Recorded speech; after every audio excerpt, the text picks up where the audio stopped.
भारत सरकार ने एक बहुत ही बड़ा ब्लैक बैन लगाया है उन गेमिंग प्लेटफॉर्म के ऊपर जो गेम के नाम पे लोगों से पैसा लूटते हैं और गैम्बलिंग करते हैं। गैम्बलिंग पूरी तरह से इलीगल है इंडिया में, बट कुछ प्लेटफॉर्म जो इसे ये बता के कि हम इसमें स्किल्स का यूज़ करके स्किल्स के लोग बेसिस पे लोगों को पैसे दे रहे हैं, ये बोल के वो लोगों से पैसे वसूल रही है और सरकार को बेवकूफ़ बना रही है। इस सिलसिले की शुरुआत पिछली 2024 से ही शुरू हो गई थी, क्योंकि 2024 में ही जो मैं एक केस के बारे में बताता हूँ। एक केस थे एक तमिलनाडु के शर्मा जी जो ट्रैवलिंग बिज़नेस में थे। उन्होंने एक ऐड देखा जिसमें उन्होंने देखा कि उनका एक फेवरेट एक्टर था कोई, वो उस गेम का प्रमोशन कर रहा था कि भाई ये रमी सर्कल ऐप है, इसमें मेरा फेवरेट एक्टर खेल रहा है जिसे मैं बड़े पर्दे पे देखता हूँ, तो मैं भी खेल सकता हूँ। तो उन्होंने वो देख के वो गेम खेलना स्टार्ट किया और वो उसमें इतनी बुरी तरह फंस गए कि वो दोबारा उससे निकल नहीं पाए। और वो इतने ज़्यादा फंस गए कि उन्होंने अपने बिज़नेस पे ध्यान देना बंद कर दिया। धीरे धीरे जितनी सेविंग्स थी सब उसमें डाल दी। अब इतना लॉस हो गया कि उन्होंने रिकवर करने के लिए लोगों से उधार लेनी शुरू कर दी। उनकी एक छोटी बच्ची थी, उन पे कर्जा इतना ज़्यादा चढ़ गया था कि वो उसे रीपे नहीं करने के वजह से और लेनदार के पैसे वापस मांगने की वजह से उन्होंने सुसाइड कर ली। ये एक ही केस नहीं है, ऐसे कई सारे केस आए जिसमें सबसे ज़्यादा केस तमिलनाडु के बेंगलुरु साइड से ही है, जहाँ ज़्यादातर लोग इन गेमिंग ऐप्स के पीछे पड़ के और अपने पैसे बर्बाद करते हैं। तो इसी को लेके हमारे गवर्नमेंट ने रूल निकाला है ताकि इन बैटिंग्स ऐप्स पे बैन लगाया जा सके।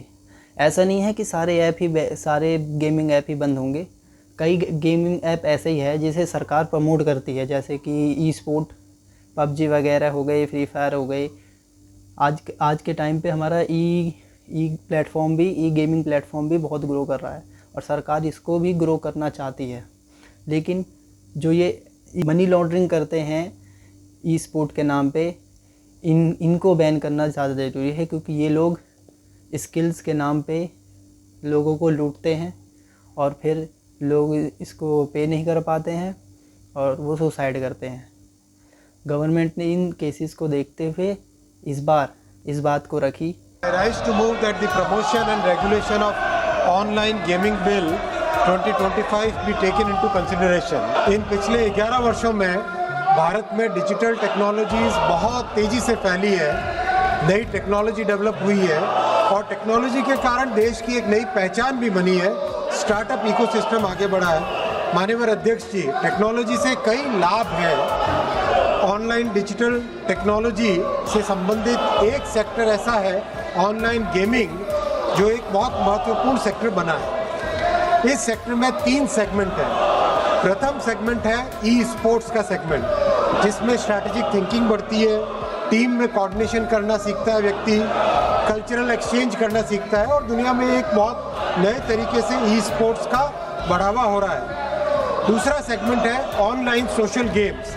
हम सब ने ऑनलाइन सोशल गेम्स, चाहे सॉलिटेयर हो, चाहे चेस हो, चाहे सुडोकू हो, ये सब देखे खेल सीखने के लिए उपयोगी है, एजुकेशन के लिए उपयोगी है, एंटरटेनमेंट के लिए भी उपयोगी है, मेमोरी बढ़ाने के लिए उपयोगी और वाइडली अवेलेबल है, वाइडली खेले जाते हैं। लेकिन माननीय अध्यक्ष जी, एक तीसरा सेगमेंट ऐसा है ऑनलाइन मनी गेम्स, जो कि आज समाज में बड़ा चिंता का विषय बना है। जैसा आपने आरंभ में कहा, कई ऐसे परिवार है, कई ऐसे व्यक्ति है जिनको ऑनलाइन मनी गेम्स के कारण एक एडिक्शन हो जाता है, ज़िंदगी भर की बचत गेम में उड़ा दी जाती है।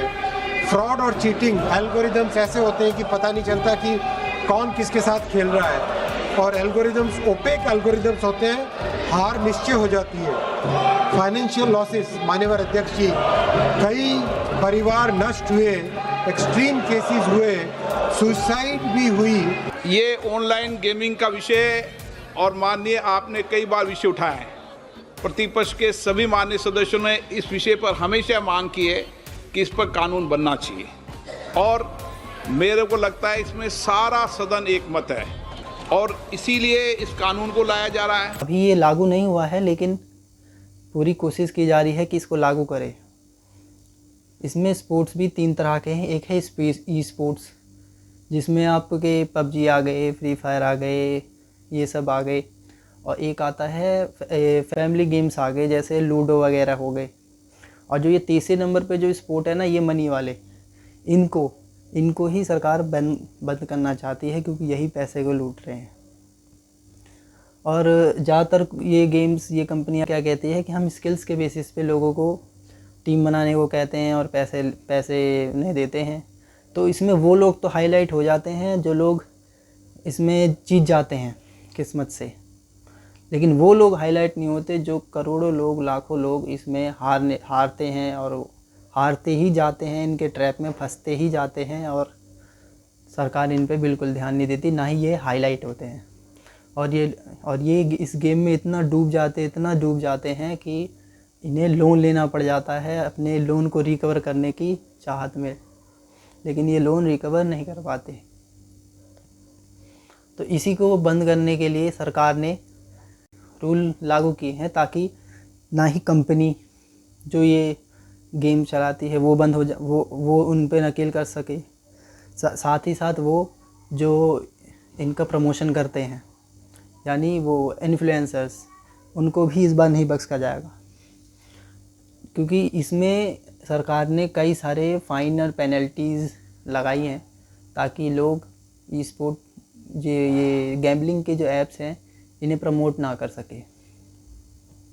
जिसमें कई सारे सरकार ने ऐसा कर देगी ताकि आप इसमें लॉगिन ही नहीं कर सके। अगर आप लॉगिन करते हैं तो जिसमें जो बैंकर्स हैं जो इसके थर्ड पार्टी ऐप के थ्रू इसके अंदर पैसे ट्रांसफ़र करवाएंगे, उन पे भी फ़ाइन लगेगा और उन्हें भी जेल जाना पड़ेगा, और ना ही आप इसमें लॉगिन कर पाएंगे, ना ही आपको इसमें एक्सेस मिलेगा।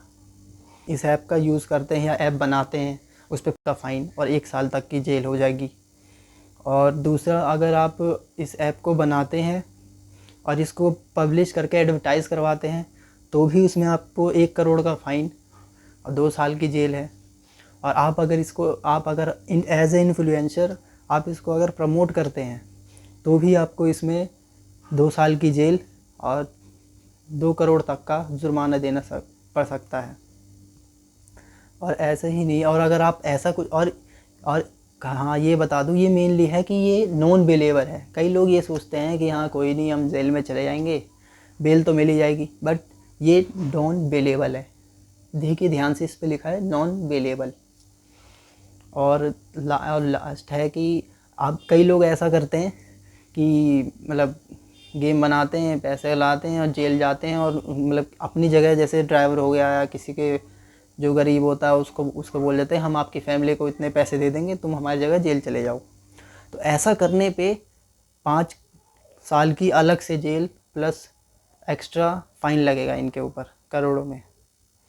ये ऐसी कोशिश की जा रही है ताकि इन सब जो बैटिंग ऐप हैं इन पे कंट्रोल लाया जा सके, और हमारी जो देश सरकार है इस पे फोकस कर रही है। ये बहुत अच्छी बात है, क्योंकि इन बैटिंग ऐप से भी बहुत पैसा आता है और सरकार को टैक्स मिलता है। लेकिन सरकार का क्या है, सरकार तो टैक्स कहीं से भी ले सकती है। अगर मान लो बंदा इधर पैसे ना लगाए, ना इधर पैसे नहीं भी देगा ना, तो उनको टैक्स कहीं और से मिल जाएगा। बंदा पैसा यहाँ नहीं डालेगा तो इसके बदले कुछ सामान खरीदेगा, गाड़ी खरीदेगा, बाइक खरीदेगा, घर के सामान खरीदेगा, उससे टैक्स मिल जाएगा सरकार को इससे कोई फ़ायदा नहीं है।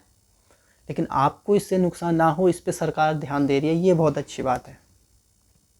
तो इस चीज़ का हम भी सपोर्ट करेंगे और कोशिश करेंगे कि आपके सरकार इसका सही डिसीज़न ले, क्योंकि ये जो Dream11 वगैरह ऐप हैं, जो ये बड़े बड़े ऐप हैं ये क्रिकेट के, जो कि बताते हैं हम स्किल्स के बेसिस पे पैसे देते हैं, ये लोग बहुत पैसा खर्च करते हैं अपनी क्रिकेट में।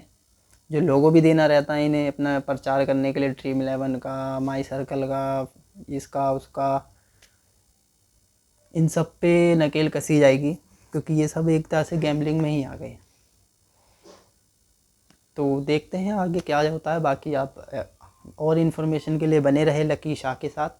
आपको नेक्स्ट वीडियो में बताएंगे ऐसा कुछ, अगर ये लीक इसमें कुछ चेंजेस आती है कि नहीं। तो आज के लिए इतना ही।